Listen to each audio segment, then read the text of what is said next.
Halo semua, nama aku Daniel dan di video kali ini kita akan kembali merespon teman-teman semua pertanyaan seputar bibit. Dan aku juga bakal top up di bibit lagi ya, men. Seperti yang kamu ketahui, saat ini aku memiliki nilai portofolio Rp490.390.209, dimana sekarang udah ada floating profit 2,17%, sehingga total keuntungannya itu di angka 10.320.832, dan ini setiap hari bakal bertambah ya, men. Karena aku beli reksadana obligasi yang sifatnya selalu naik. Nah, jadi di sini aku udah siapin beberapa uang. Di sini ada di saldo Bank Jagoku 2,5 juta. Aku bakal menggunakan 2,5 juta ini untuk top up seperti biasa. Jadi aku tinggal ke kode referral di sini dan aku akan seperti biasa pakai bonus cashback Women, dan seperti biasa aku bakal pakai semua uangku aku gunakan untuk membeli Sukor Invest Stable Fund aja. Karena untuk saat ini Sukor Invest Stable Fundku jumlahnya udah lebih dikit ketimbang Sukor Invest Syariah Sukuk Fund ya, men. Ya udah, di sini aku tinggal nyalain cashback, aku pencet beli sekarang, kemudian aku tinggal pencet saya menyetujui di sini, kemudian pencet bayar sekarang. Setelah itu kita pilih menggunakan Bank Jago, kemudian kita tinggal pencet bayar ya, teman. Nah, seperti yang kamu lihat di sini aku masuknya itu sedikit demi sedikit. Ini tujuannya juga supaya aku bisa menghindari yang namanya biaya-biaya materai. Kalau aku masuknya 10 juta ke atas langsung dalam sehari, nanti dipotong 10.000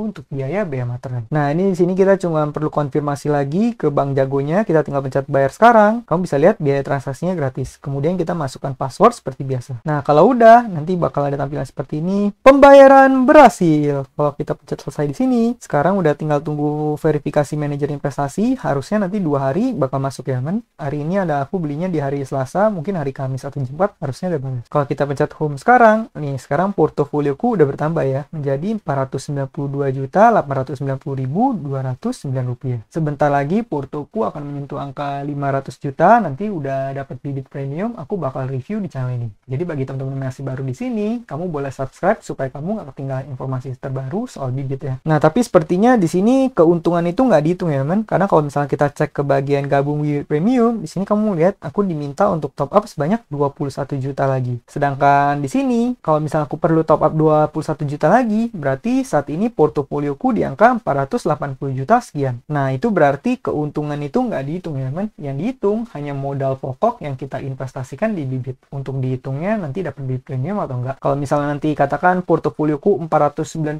juta, tapi ada profit 10 juta. Nah, itu artinya aku masih belum mendapatkan bibit premium. Seperti itu ya, man. Oke, sekarang kita bakal langsung menjawab semua pertanyaan dari teman-teman, tapi sepertinya aku nggak bisa habisin di satu video ini karena pertanyaan yang masuk itu cukup banyak dan setiap hari selalu ada pertanyaan yang masuk terus ya, man. Jadi mungkin nanti videonya aku bikin ke beberapa part seperti biasa. Pertama dari Kak Zober School, sengaja kesini buat subs. Keren lu bro, respect. BTW itu beli RD-nya berapa duit sampai jadi banyak begitu. Nah, kalau misal kamu tanya berapa RD yang udah aku beli, angkanya adalah 482 juta sekian ya, teman. Dan di sini kenapa nilai portofolionya 429 juta? Karena ada keuntungan atau floating profit sebanyak 10 juta. Jadi total uang yang aku masukin ya itu sekitar 480 juta sekian. Dan itu pun aku nggak masukin di satu reksadana. Kalau kita pencet ke portofolio, itu aku belinya ke dalam beberapa reksadana. Walaupun semua reksadana yang aku beli semuanya berjenis reksadana obligasi, tapi kamu bisa lihat reksadana obligasinya itu dibagi-bagi lagi. Di sini ada pasar uang dikit. Ini sebenarnya cuman untuk kalau ngambil bonus cashback aja, teman. Aku pribadi nggak membeli reksadana pasar uang. Nah, kalau reksadana obligasinya, ini isinya dana mas stabil sekitar 65 juta, hampir 66 juta. Sukor Invest Syariah Sukuk Fund 223 juta sekian, sama Sukor Invest Stable Fund 193 juta sekian. Dan kalau misalnya kamu tanya di sini berapa lama sampai dananya menjadi profit 10 juta seperti ini, aku bakal tunjukin ya, teman. Kalau misal kamu pengen tahu, kamu tinggal ke bagian portofolio di sini, kemudian kamu pencet opsi ya. Setelah itu kamu tinggal lihat ke bagian lihat performa portofolio. Nah, di sini kamu bisa lihat ya. Di awal-awal itu aku nggak gitu banyak menggunakan bibit karena di masa-masa itu lagi masa-masa keemasannya P2P lending. Jadi di P2P lending aku waktu itu ngasilin uang lumayan banyak ya, teman. Karena aku masukin lumayan banyak dan di masa-masa itu aku belum mulai menggunakan bibit. Kemudian di sini kalau kamu lihat di sini aku masukin lumayan banyak sampai 160-an juta. Itu aku tujuannya cuma buat pengen review ya, teman, supaya nunjukin ke teman bahwa bibit ini adalah aplikasi yang benar dan bukan scam. Dimana di saat itu aku bikin satu video, aku top up 160 juta, kemudian aku tarik lagi. Makanya kalau kamu lihat di sini tiba-tiba ngedrop lagi jadi 0 lagi. Kemudian dari sana baru aku mulai perlahan-lahan masukin uang tambah sedikit sampai di sekitar September 2022 baru di kala itu aku masukin lumayan banyak ya, kan. Dan dari situ pun aku top up naik top up, naik, sampai akhirnya di titik sekarang. Jadi kalau misal kamu tanya mulai serius invest RD-nya, RD obligasi, itu mulai dari kapan? Itu sekitar dari September 2022. Atau deket-deket akhir tahun. Dari sebelum-sebelumnya itu cuma top up-nya dikit-dikit aja. Kamu bisa lihat di sini, cuma portonya sekitar cuma 10 juta, 20 juta, 30 juta, 40 juta, sekian. Baru dari sana, portofolioku mengalami kelonjakan. Karena aku pindahin dari P2P lending, lumayan banyak yang aku pindahin.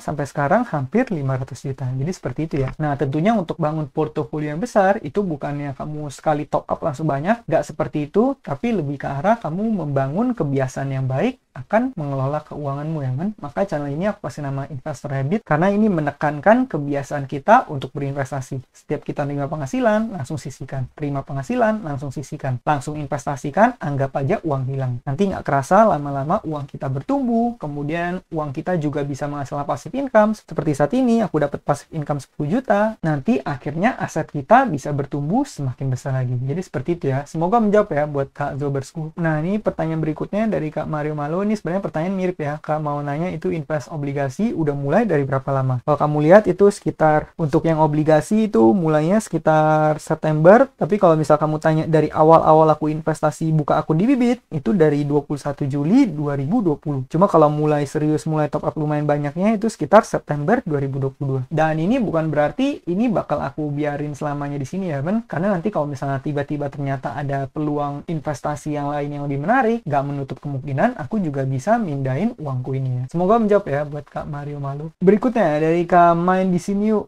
Nyesel invest di Bibit kalau lagi butuh mendesak pencairan lama dan sangat lama. Nah, kalau misalnya seperti ini, saranku pribadi adalah kalau misal kamu punya dana darurat, jangan semuanya dimasukin ke Bibit. Karena kalau misal kamu taruh di Bibit, itu kan kebanyakan reksadana bakal perlu cairnya itu sekitar 2 hari ya, man. Jadi katakan kalau misalnya kamu pengen narik uang, hari Senin kamu tarik, apa yang terjadi? Yang terjadi adalah kamu bakal mendapatkan uangmu di hari Rabu. Belum lagi kalau misalnya Bibit itu nggak buka kalau misalnya hari libur. Katakan kamu nariknya Jumat malam nih, reksadana kamu itu bakal diproses di hari Senin, kemudian akhirnya bisa cair di hari Rabu. Bayangin kamu narik hari Jumat, kalau misal kamu udah butuh banget, hari Jumat kamu pengen pakai, Jumat malam kamu narik, uangnya bakal cair di Rabu depan. Itu kan udah hampir seminggu juga. Maka dari itu, saran yang bisa aku berikan adalah kalau misal kamu pengen nyimpen dana darurat, setidaknya setengahnya boleh kamu taruh di instrumen yang sifatnya lebih liquid. Contohnya kamu taruh di bank digital. Bank digital kan lumayan ya, kamu bisa mendapatkan passive income harian, tapi tetap uangnya itu sigap dan bisa kamu pakai kapan aja. Kalau misal kamu butuh uang, detik ini kamu tarik, detik berikutnya juga di menit ini juga kamu bisa langsung mencairkan uangmu. Berbeda dengan reksadana yang bakal butuh beberapa hari. Nah, mungkin di Bibit ada juga yang bisa pencairan instan, tapi itu cuman reksadana pasar uang ya, men. Dan reksadana pasar uang itu returnnya rendah banget. Ini kamu bisa lihat kalau ada logo petir di sini, ini kamu bisa cairin secara instan, cuma returnnya nggak begitu tinggi. Aku bakal coba buka Manulife dan Akasya Syariah di sini. Ini kamu bisa lihat ya, return 1 tahunnya sekitar 2,54%. Sedangkan kamu taruh di bank digital bisa mendapatkan 4%, bahkan ada bank digital yang memberikan 6%. Ya mungkin kalau dipotong pajak jadi 5% sekian, tapi masih lebih mending ketimbang ini teman 2,54%. Nah, jadi yang namanya kita berinvestasi dan mengelola keuangan itu ibaratnya sebuah kendaraan. Kita pengen menuju kemana, kita bakal menggunakan kendaraan yang berbeda. Contoh, kamu cuma pengen ke convenience store yang dekat rumah, otomatis kamu hanya perlu naik sepeda. Atau misalnya kamu pengen ke Bandung, kamu dari Jakarta jaraknya sekitar ratusan kilometer, otomatis kamu bisa menggunakan mobil. Tapi bayangkan kalau misalnya kamu pengen menuju ke Bali, jaraknya itu udah lebih dari 1000 kilometer, otomatis kamu perlu naik pesawat.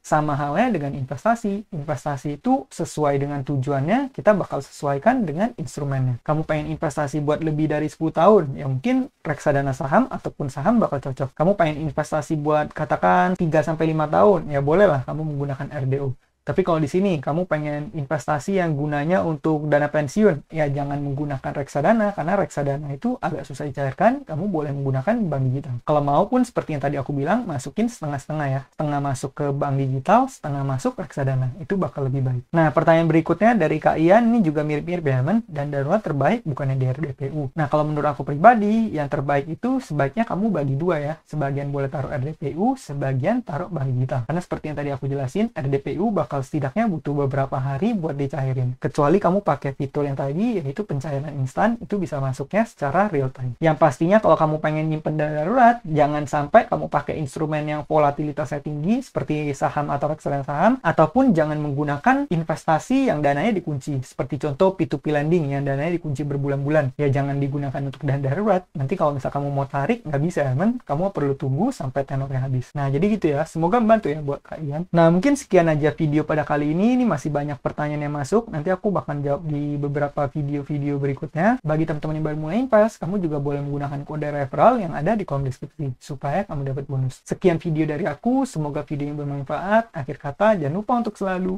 invest. Sampai jumpa di video berikutnya. Bye.